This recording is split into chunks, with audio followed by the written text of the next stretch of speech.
Ken Hildebrand está empacando para emprender un solitario viaje por las montañas rocosas canadienses en medio del crudo invierno. Él sabe que es mejor ir bien preparado. Los muchachos del equipo de rescate me llaman Mr. Gadget, porque dicen que siempre llevo muchas cosas. Y también suelen decir, bueno, si tenemos que hacer un rescate, todos queremos a Ken como compañero, porque nunca se pierde, siempre sabe dónde está y puede sobrevivir. ¡Auxilio! No, esta vez voy hasta Bob Creek a revisar algunas trampas, pero debería regresar a tiempo, me llevará 1 hora o 3. El experto en supervivencia normalmente recorre las montañas solo y no hace planes concretos acerca de su regreso ni con su familia ni con sus amigos. Bien, escucha, si no aparezco hoy, lo haremos otro día, ¿de acuerdo?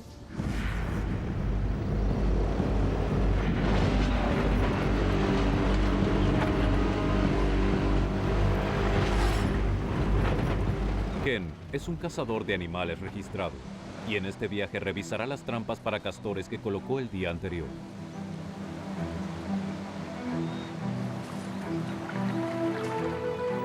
Cazamos para mantener una buena y saludable población de animales. Los castores son roedores. La meta es tratar de evitar la superpoblación de castores. Ken ama la vida al aire libre y nada lo detiene cuando se trata de disfrutar de la belleza de esta región, ni siquiera su pierna discapacitada. Tuve polio, me hicieron más de 20 operaciones cuando era niño. Se suponía que nunca volvería a caminar. Un día me quité los aparatos ortopédicos y dije, caminaré. Haré todo lo que la gente normal hace.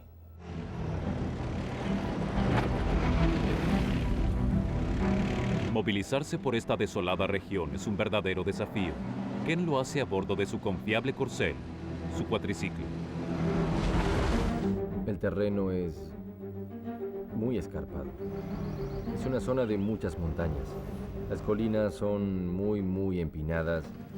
Hay muchos lugares en mi línea de trampas que incluso personas muy bien entrenadas no pueden atravesar. Hoy, el viaje es aún más peligroso. El cuatriciclo de Ken está transportando mucho peso extra.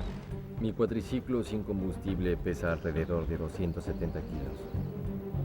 Los castores pesan entre 15 y 20 kilos cada uno, más de los 12 litros de gasolina.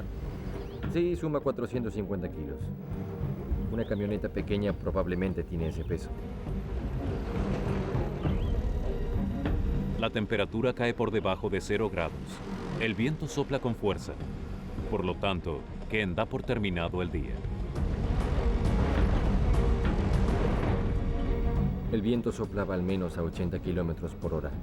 Me pegaba de frente en el rostro mientras intentaba conducir. Levantaba pequeñas rocas del camino.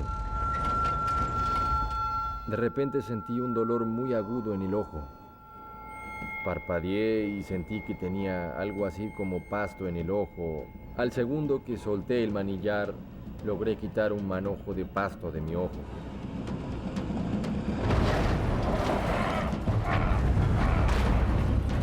Pero el cuatriciclo comenzó a ir hacia arriba y volcó. Mientras rodaba hacia abajo, pude sentir que el cuatriciclo me seguía. En ese momento no había nada que pudiera hacer.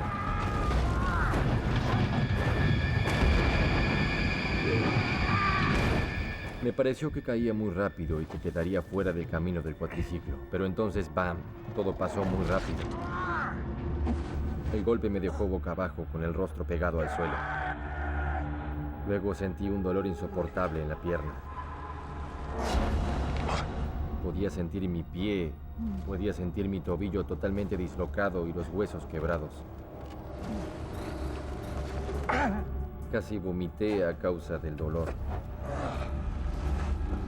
El apoyapié de metal estaba sobre parte de mi espalda, ejercía presión y no me dejaba respirar. El dolor intenso provenía del tobillo y de la pantorrilla. No podía empujar y levantarme lo suficiente como para mover el cuatriciclo. Una y otra vez intenté mover las piernas, pero no pude. El pesado cuatriciclo mantiene a Ken aplastado contra el suelo, en medio de la nada. ¡Auxilio!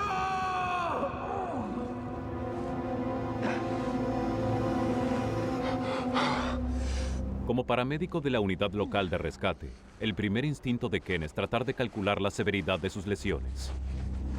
Mi primera presunción era que me había dislocado el tobillo, eso era seguro, pero probablemente estaba quebrado.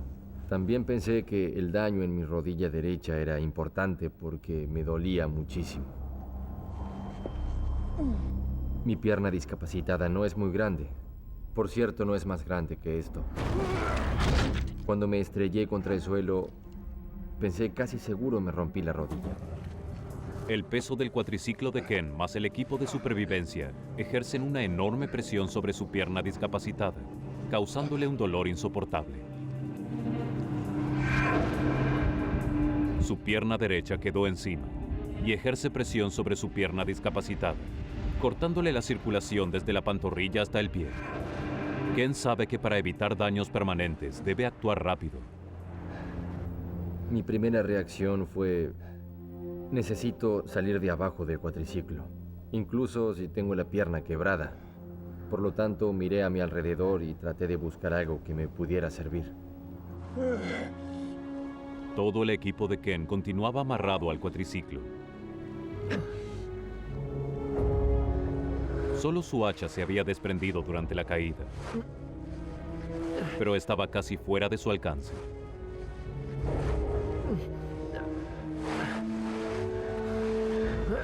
Entonces, el instinto de supervivencia de Ken aparece.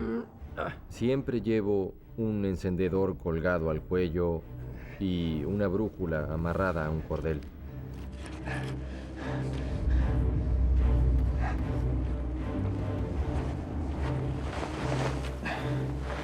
Lograr alcanzar el hacha puede significar la diferencia entre la vida y la muerte.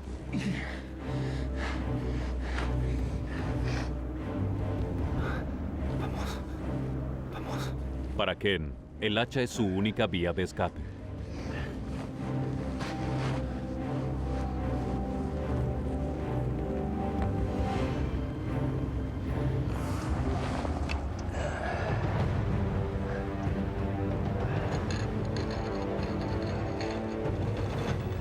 Hice varios intentos hasta que finalmente logré amarrar el mango del hacha.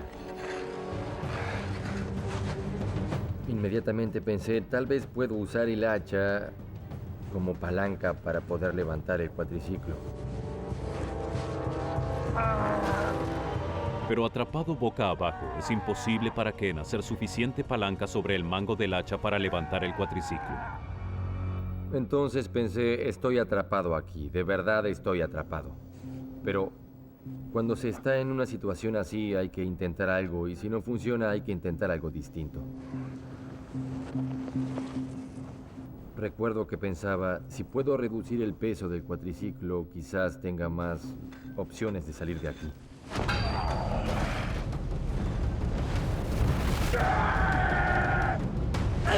Pero cada golpe le provocaba un dolor agonizante al lastimado cuerpo de Ken, mientras intentaba quitar el pesado equipaje del cuatriciclo.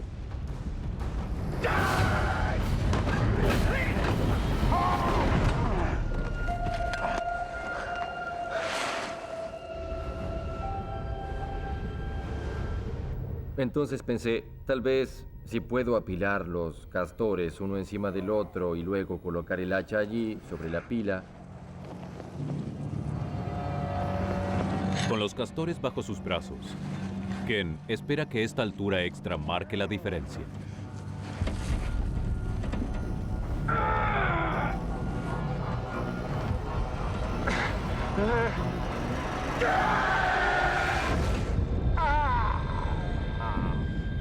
Parecía estar funcionando. El cuatriciclo se movió algunos centímetros. Me sentía tan bien. Aún me dolía muchísimo y sentía que los huesos estaban rotos, pero al menos la presión firme y constante había disminuido. Alimentado por la adrenalina, Ken decide que es hora de hacer un mayor esfuerzo para liberarse de su trampa.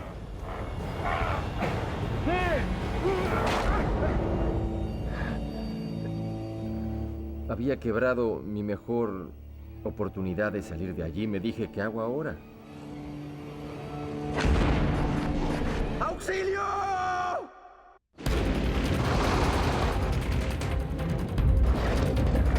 Ken Hildebrand quedó atrapado debajo de su cuatriciclo. Con el equipo de supervivencia fuera de su alcance, Ken está herido, indefenso y totalmente atrapado.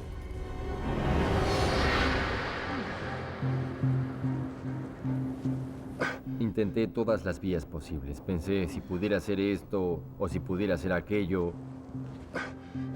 Después de 5 horas había agotado todas mis posibilidades.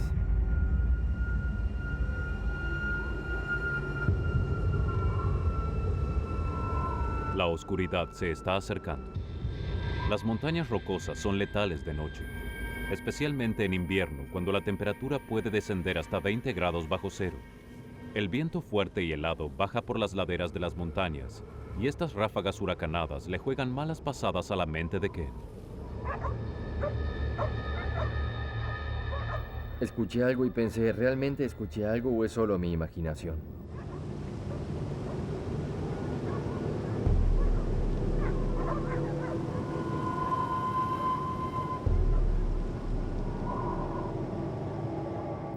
Por cierto, había escuchado algo. Increíblemente, Ken se había accidentado con su cuatriciclo a solo 800 metros de la casa de un granjero. Si alguien podía escuchar sus gritos de auxilio, su suplicio acabaría pronto. Cuando escuché el ladrido de los perros, tuve una chispa de esperanza. Tal vez no tenga que pasar la noche aquí después de todo. ¡Auxilio! Ken está preparado para cualquier eventualidad. Incluso lleva un silbato en el cuello. Lo utiliza para llamar la atención. Los perros, al tener un sentido del oído superior al de los humanos, podrían oírme. ¡Auxilio! Pero sus pedidos de auxilio son ahogados por el sonido del viento, y el oído humano no puede escucharlos. ¡Aquí estoy! Escuché que salió y volvió. Ken solo puede imaginar cómo será el ataque. Podía escuchar cómo arañaban el suelo. Podía escuchar el rápido golpeteo de sus patas. Luego escuché algunos aullidos.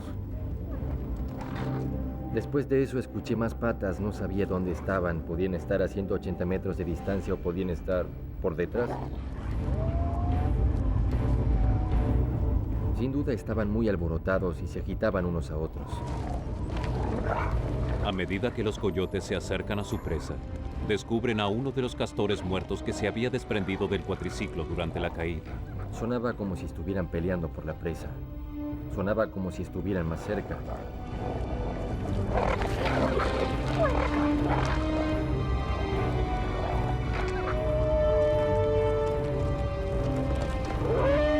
Ahora que los coyotes han saboreado el gusto a carne, Ken teme ser el siguiente plato del menú. ¿Qué sigue?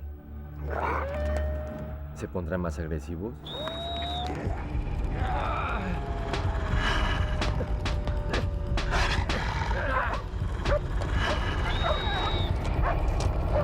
El frenesí de los golpes parece haber llamado la atención de los perros de la granja vecina.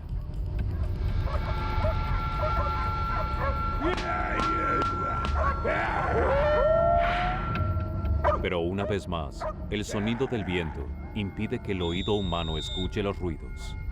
Quizás si el granjero hubiera soltado a uno de los perros, este hubiera llegado a mí.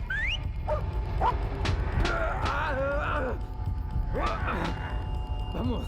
¡Vamos! Los ruidos parecen haber asustado a los coyotes, al menos por ahora.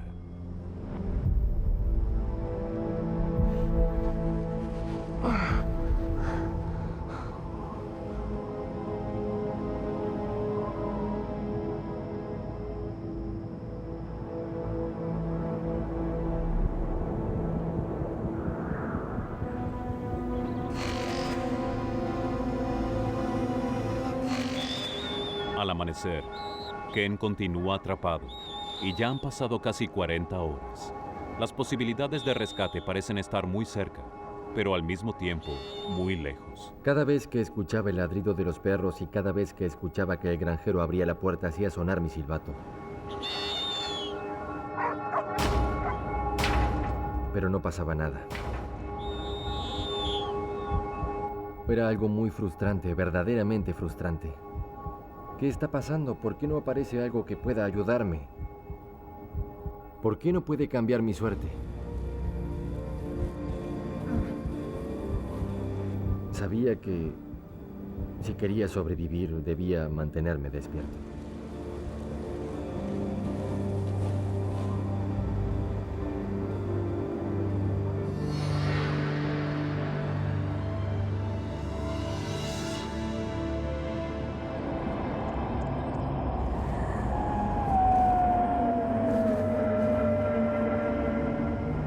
Antes que anocheciera, los coyotes volvieron, esta vez eran más. Me mantuve atento y concentrado en lo que estos coyotes podrían hacer. Solo podía imaginar lo que estaban haciendo porque no podía verlos. Es la tercera noche que Ken pasa atrapado debajo del cuatriciclo, expuesto, deshidratado y cerca de la muerte. Y esta vez, los coyotes han regresado para cazar en manada.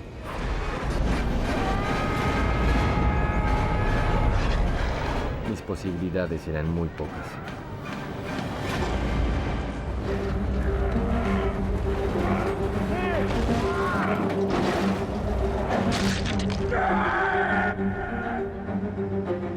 Ken Hildebrand pasa su tercera noche atrapado debajo de su cuatriciclo en las montañas canadienses. La manada de hambrientos coyotes que se aproxima hacia él percibe que es comida fácil.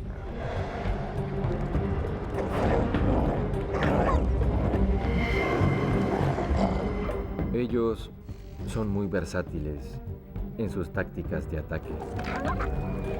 Intentarán atacar sin duda mi rostro y mi cuello porque eran las zonas más expuestas. Si te mueves hacia un lado, ellos intentarán tomarte por detrás. Esta manada ya probó el sabor de la carne fresca y están ansiosos por más. Si no podía ahuyentarlos con el silbato y los gritos, mis posibilidades eran muy pocas, muy pocas.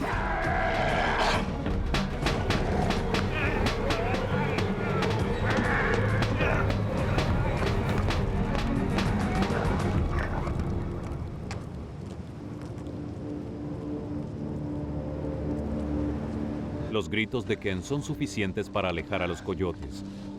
Pero si tiene que pasar otra noche aquí, regresarán y quizás él ya no tenga fuerzas para luchar contra ellos.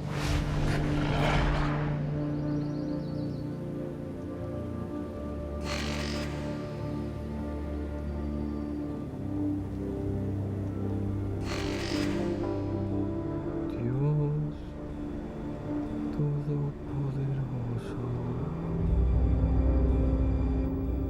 Durante los 4 días nunca me dormí. Conscientemente me aseguré de mantenerme despierto porque sabía, por experiencia, que el viento y el frío podían matarme. Mi cuerpo me estaba diciendo que iba cuesta abajo. Mi alerta mental no estaba allí y mi coordinación no era tan buena como solía ser. Yo sabía que todo esto me estaba diciendo que mi cuerpo se debilitaba más y más, estaba seguro.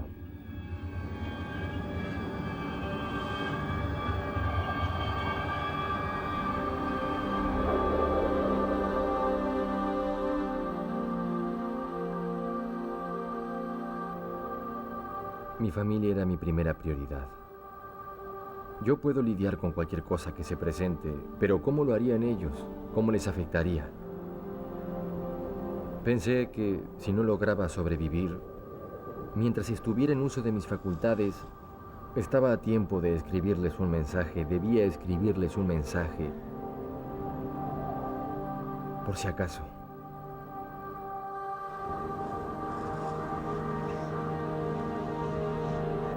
Bueno, les dije que lo sentía mucho.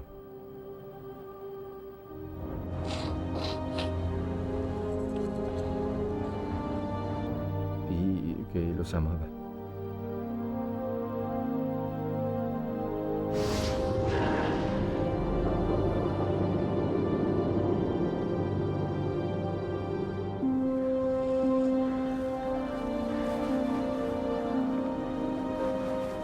Me quité los anteojos y los dejé a un lado y pensé, quizás es hora de descansar un poco ahora. Finalmente, al rato, cerré los ojos. Al cuarto día de luchar contra el dolor y el miedo, y después de forzarse a sí mismo a mantenerse despierto para eludir a los peligrosos coyotes y evitar la hipotermia, Ken finalmente se duerme.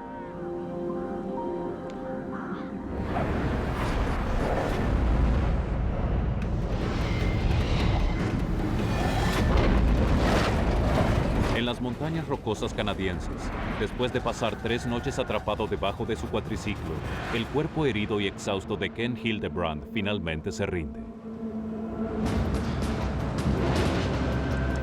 Esa mañana era un bonito día para caminar y decidí llevar a mi perro a un área en particular y visitar a mis amigos. Mirando las hermosas colinas y las montañas que se veían a lo lejos, cambié de opinión y fui hacia otra área. Encontré un lugar en el que nunca había estado antes. ¿Por qué cambié de opinión? No tengo idea. Oscar, vamos. Experto en búsqueda y rescate, Roy Davidson parece ser guiado por el destino hacia un determinado lugar en las montañas. No tenía intención de ir hacia esa zona en particular. Cambié de planes 5 veces hasta llegar a ese lugar. Cuando llegué al pie del valle, cambié mis planes otra vez. Oscar, vamos, andando.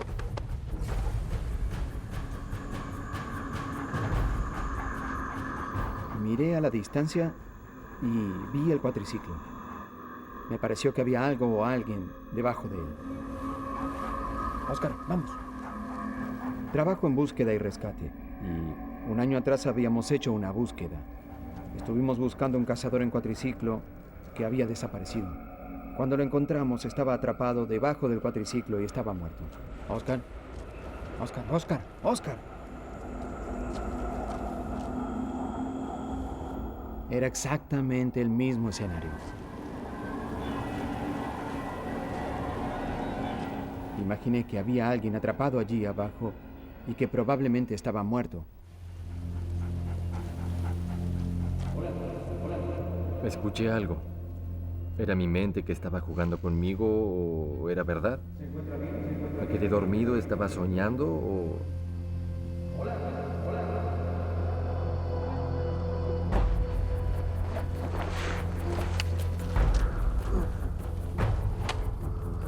Pensé que estaba viendo cosas, pensé que estaba alucinando. Me dije, Dios mío, esto se está poniendo mal. ¿Es verdad? ¿Cómo se llama? Ken Hildebrand. Me sentí bendecido, tenía suerte de estar con vida. No tenía que decirle adiós a mi familia. El alivio que sentí cuando me quitó el cuatriciclo de encima fue fantástico. No puedo describir la sensación, pero fue algo efímero. Vamos. Traté de mover las piernas y me di cuenta que no podía moverlas.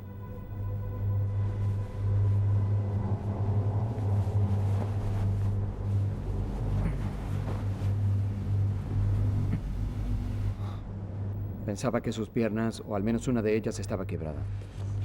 ¿Qué estaba haciendo aquí? Era probablemente el lugar donde la rueda del cuatriciclo había aplastado su pierna y la carne estaba congelada. Bien, le colocaré esto aquí, ¿sí? Sabía que durante 2 días no había orinado nada. Sabía que podía tener el hígado dañado, que podía tener los riñones dañados. La primera vez que me dijo que había estado allí durante 4 días y 3 noches, no podía creerle. Estaba muy calmado. Se comportaba formalmente. Sabía lo que tenía que hacer. Creo que Ken pudo sobrevivir porque es fuerte. Es un hombre muy fuerte.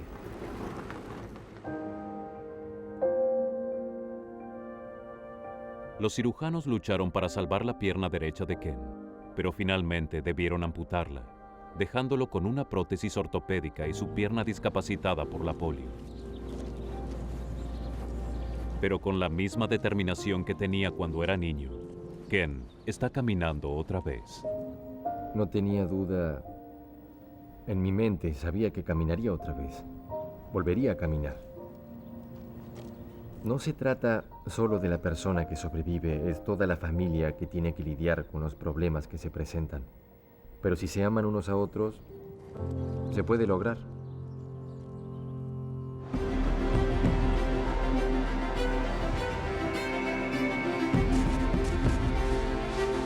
Will Slattery y sus dos amigos, Jimmy Simplicio y Manny Sánchez, ¡Willy!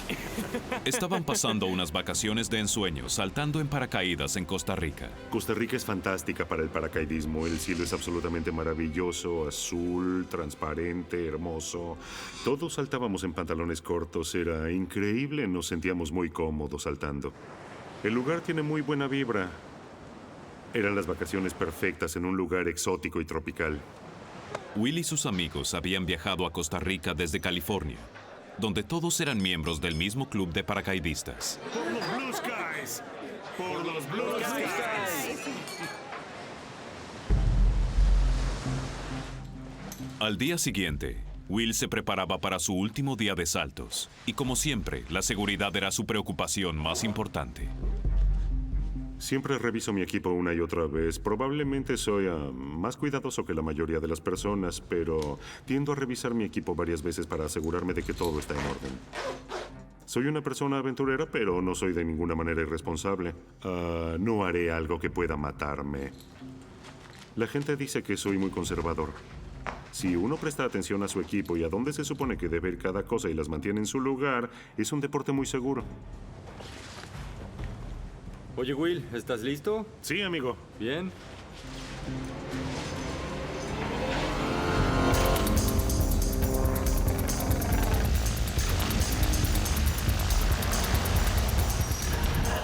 Los jóvenes habían pospuesto los saltos en caída libre para esa tarde. Hubo una tormenta por la mañana, pero para el mediodía el cielo ya estaba despejado. Esas nubes se irán, ¿no? Estaba soleado, había algunas nubes blancas, pero ninguna de tormenta. Y excepto por algunas nubes, ese día se presentaba tan bueno como el día anterior. ¡Hey, Bradley! ¿Cómo estás, amigo? Todos comenzamos a ponernos nuestros equipos y nos preparamos para saltar. Listo. ¿Sí? Bueno, vamos. ¿Despegamos enseguida? Vamos, Jimmy, acomódate. El avión en el que volábamos era un Cessna 206. Es un avión pequeño, es más pequeño que la mayoría de los autos. Muy bien, amigo. Los aviones para paracaidismo generalmente no tienen asientos, solo tienen un compartimiento abierto en la parte de atrás, donde nos sentamos todos juntos, uno al lado del otro, bien apretados, pero felices. Bien, Blue Skies. Buen aterrizaje. Muy bien. Enciéndelo, amigo. ¿Bien listos? ¡Vamos! Sí.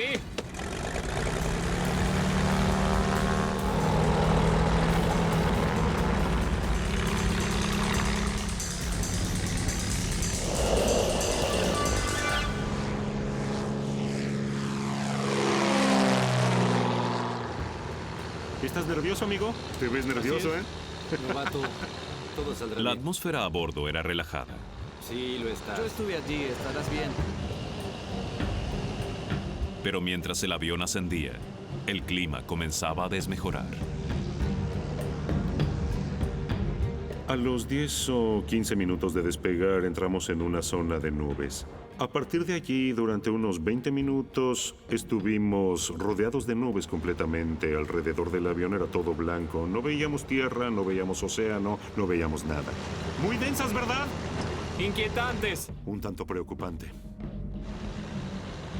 Will y sus amigos se mantuvieron firmes y obedecieron la regla de oro del paracaidismo. Los paracaidistas no saltan cuando hay nubes, por razones de seguridad, porque las personas tienden a desorientarse. Tal vez encontremos un claro.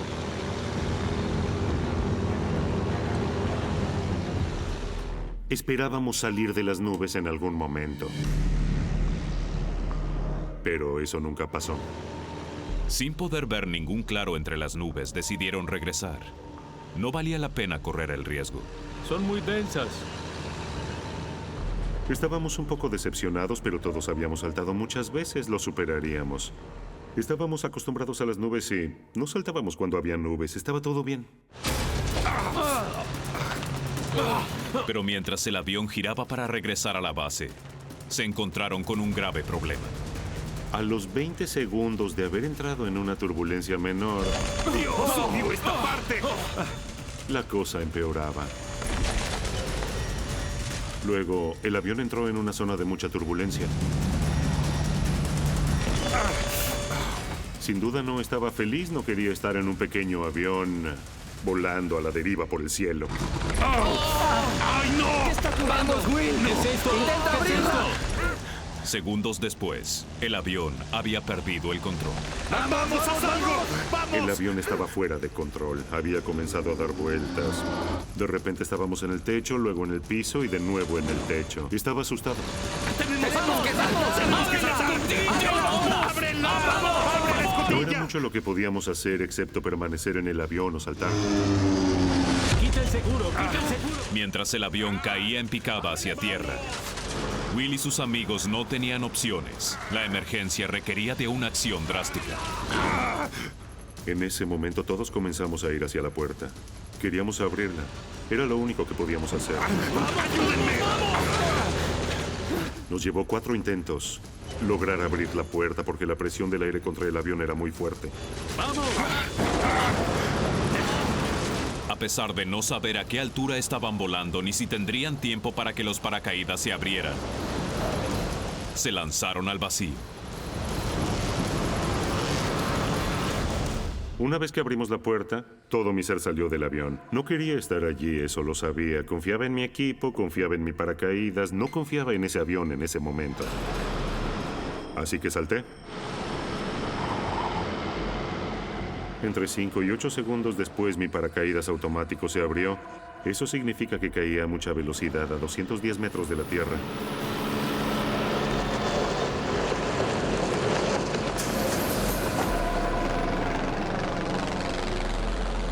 Estábamos dentro de una cobertura nubosa muy baja.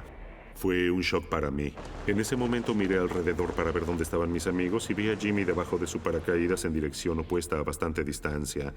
También vi a Manny debajo de su paracaídas. Él volaba paralelo a mí. Will no estaba seguro de que su amigo Manny estuviera bien. Lo llamé varias veces tratando de llamar su atención para coordinar el aterrizaje.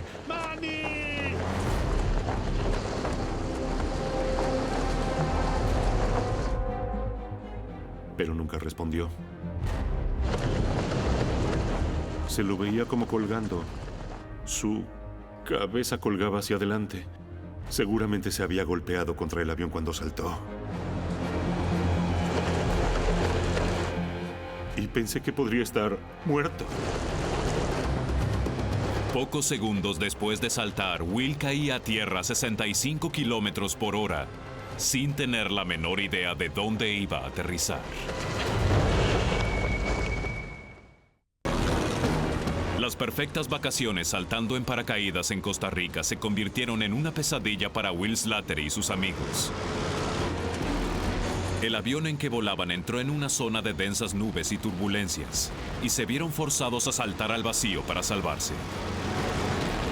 El paracaídas de emergencia de Will se había abierto y caía a 65 kilómetros por hora.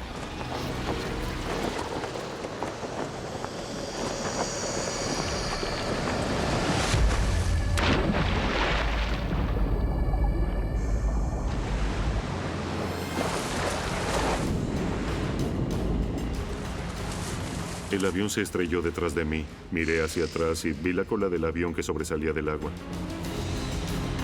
Estaba en un tremendo estado de shock en ese momento. Will había caído al océano amarrado a su paracaídas y debía actuar rápidamente para evitar ahogarse. Cuando caes en el agua hay que aflojar las correas del pecho para quitarte el equipo de inmediato y nadar debajo del paracaídas. En ese momento traté de concentrarme y hacer lo que debía hacer. Si había alguna posibilidad, sobreviviría.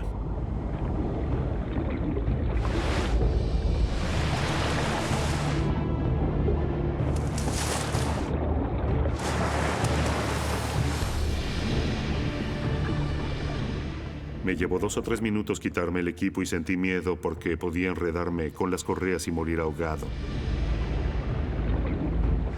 Al emerger del agua, lo primero en que pensó fue en sus amigos. Ellos también habían saltado del avión, y uno de ellos, Manny, parecía estar en problemas. Me quité la camiseta y el calzado porque quería poder nadar libremente y tratar de encontrar a Manny.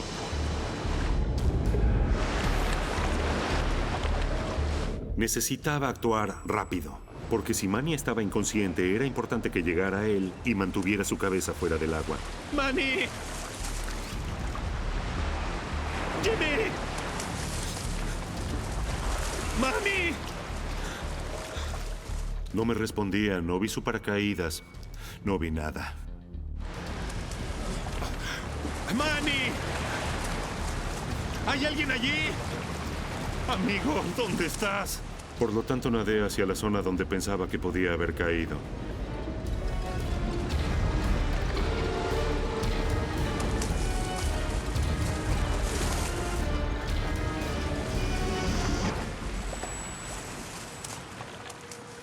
No había señales de él.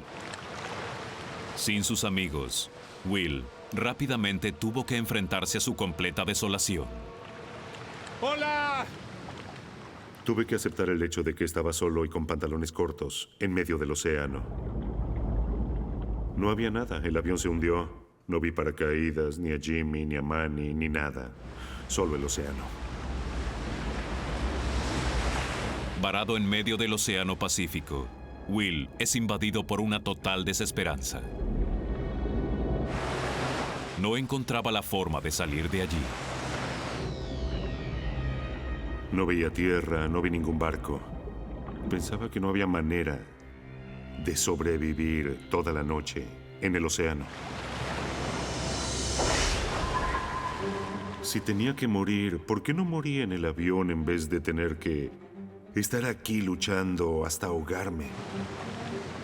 Si hay una posibilidad de vida, lucho hasta el final, pero si de todas maneras voy a morir, ¿por qué estirar la agonía? Denme una muerte instantánea.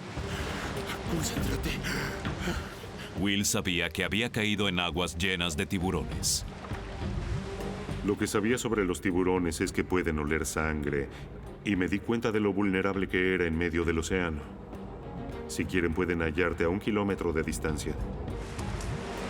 Pero intentó reemplazar su miedo a los tiburones por un sentimiento que le ofrecía una rápida salida de esa terrorífica situación.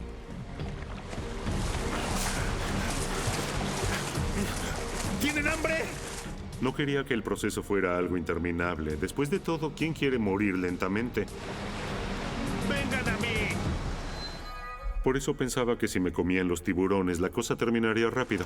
¡Vengan! ¿Tienen hambre? ¿Sí?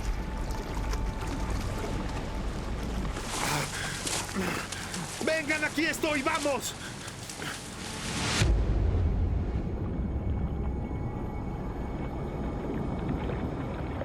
Pero los tiburones nunca llegaron, y Will comenzó a darse cuenta de lo terrible que era su situación.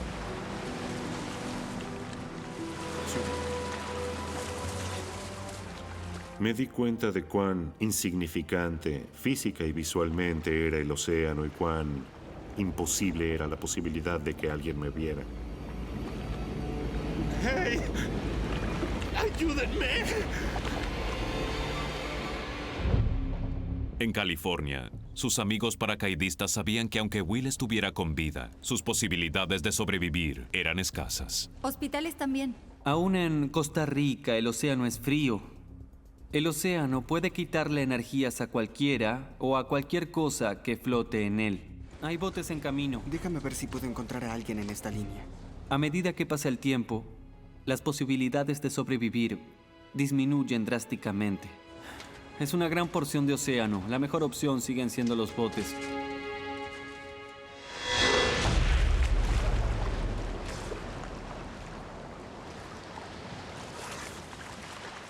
Como el tronco era la única cosa flotante, quería mantenerlo conmigo. Así que probé varias técnicas. Lo empujaba hacia adelante y luego nadaba hacia él y luego lo volvía a empujar. Pero a pesar de sus esfuerzos, Will sabía que no se acercaba a la costa. Al principio, en la mañana cuando desperté, pensaba que para el mediodía estaría en la playa. Más tarde, eso ya no parecía posible. Luego de aferrarse al tronco por 13 horas, Will se dio cuenta de que su único salvavidas se había convertido en una carga. En lugar de empujarlo hacia la costa, lo empujaba cada vez más hacia mar abierto. Me di cuenta de que empujando el tronco y nadando hacia él no avanzaba, no progresaba. Era algo sobre lo que podía flotar, pero no me acercaba a la costa. El tronco que hasta ahora le había salvado la vida, también podía terminar matándolo. Era la única cosa flotante que tenía aparte de mí mismo. Había dormido sobre él. Salvó mi vida. Will se enfrentaba a un agonizante dilema. ¿Debía soltar el tronco y confiar en que tenía las energías para llegar a la costa? ¿O debía aferrarse a él y rezar para que vinieran a rescatarlo? Will Slattery había estado luchando por mantenerse con vida en el Océano Pacífico por 19 horas. Su batalla por sobrevivir había llegado a una fase crítica. El tronco que lo mantenía con vida lo estaba alejando de la costa. Debía decidir entre abandonar el tronco y correr el riesgo de ahogarse, o mantenerlo y ser arrastrado mar adentro. Me había dado cuenta de que el tronco me mantenía en el mismo lugar. No estaba avanzando como quería. Sabía que podía llegar a la costa nadando con mi cuerpo.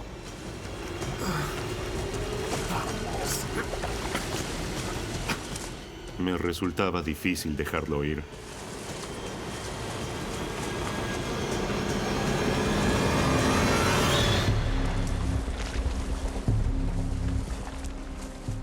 Nadé unos 20 o 25 metros y luego dije olvídalo y regresé al tronco y me sentí feliz de tenerlo de nuevo.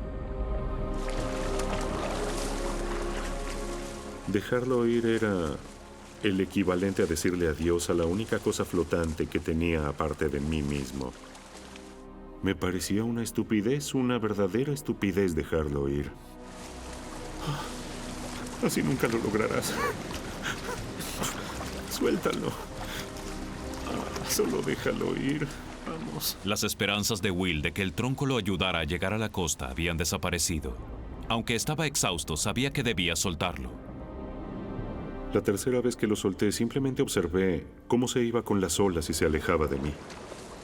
Habiendo soltado el tronco y sin nada que lo mantuviera a flote, las energías de Will se agotaban rápidamente.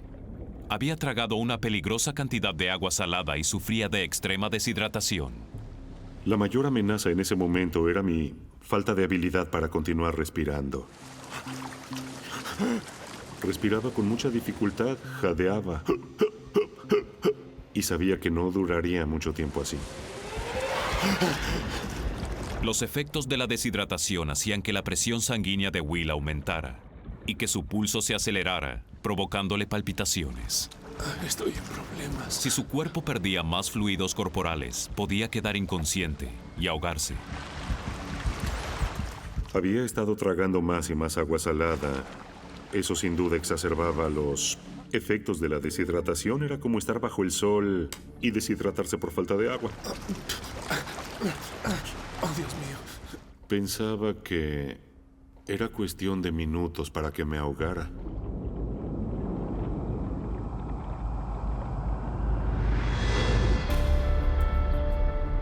A 4.800 kilómetros de distancia, los amigos de Will estaban desesperados por encontrarlo.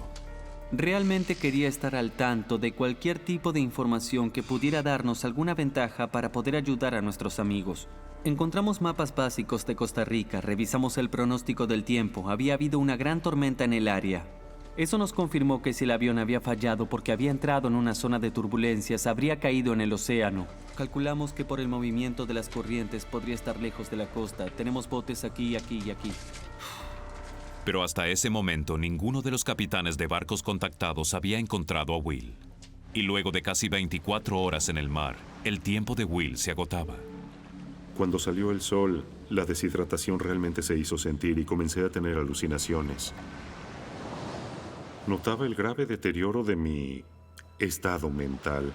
Me era difícil diferenciar entre realidad y fantasía. ¡Abre la puerta! ¡Abre la puerta! ¡Abre la puerta!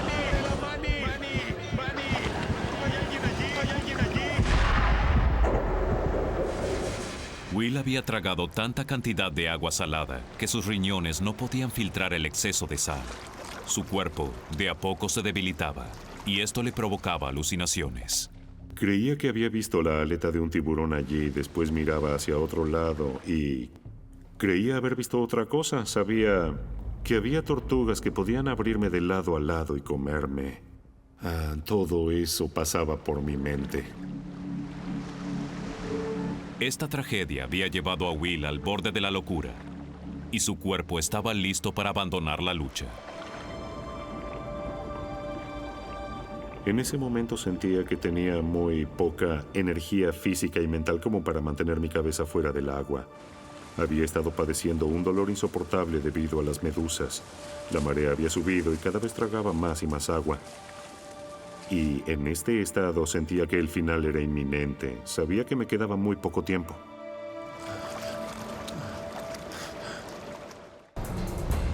Will Slattery había pasado 24 horas luchando por sobrevivir solo en el océano. Estaba deshidratado y a punto de perder la batalla por mantenerse con vida.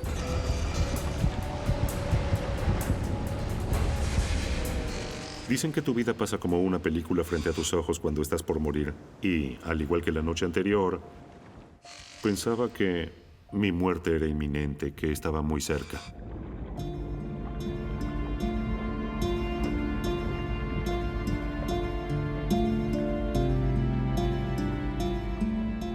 Sentía que en mi vida había dejado atrás a otras personas, que esa parte de mi existencia estaba terminando y que en pocos minutos estaría muerto.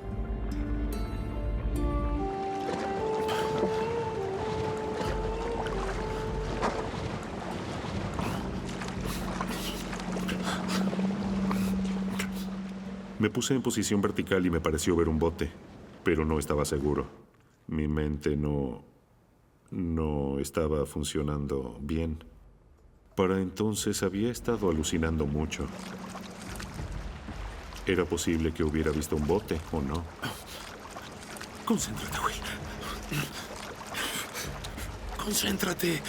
Concéntrate, vamos. Respira. ¡Hola! Levanté mis manos y grité tan fuerte como pude. ¡Hola! ¡Hola! Era poco probable que me hubieran visto, así que volví a mi posición de espalda. Así que esperé, me ahogaría o me rescatarían. Habiendo usado las últimas fuerzas que le quedaban, Will se dejó flotar en el agua y decidió esperar a su destino.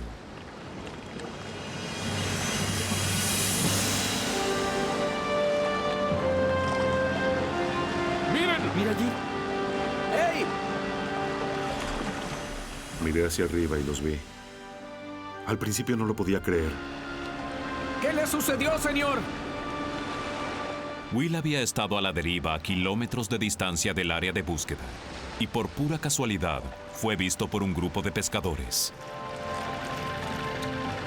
Su rescate había llegado justo a tiempo. Con cuidado.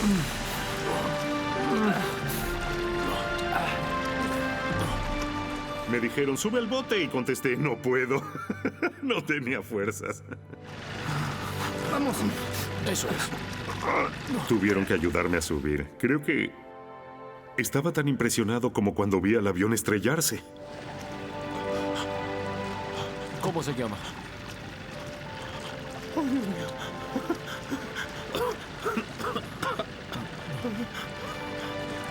Aquí tienes agua.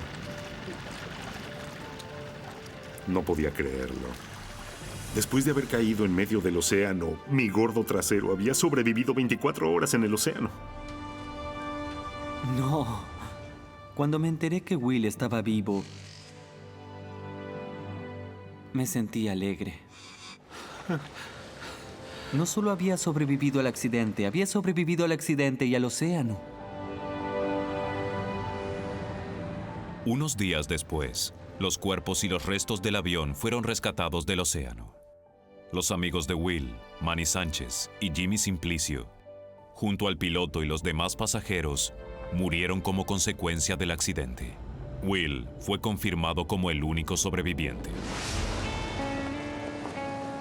Manny era increíble.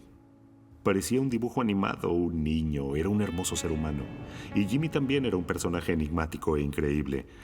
Un tipo difícil, pero con un alma hermosa al mismo tiempo. Si hicimos lo correcto al saltar del avión, para mí hice lo que debía hacer. Manny y Jimmy hicieron lo mismo que yo. Todos tomamos la misma decisión y me siento bien con la decisión que tomamos. Después de sus 24 horas en el océano, Will pasó 5 días recuperándose en el hospital. Hoy continúa practicando paracaidismo. Amo el paracaidismo. He saltado probablemente unas 2000 veces después del accidente. El avión fue lo más peligroso. Mi paracaídas me salvó la vida.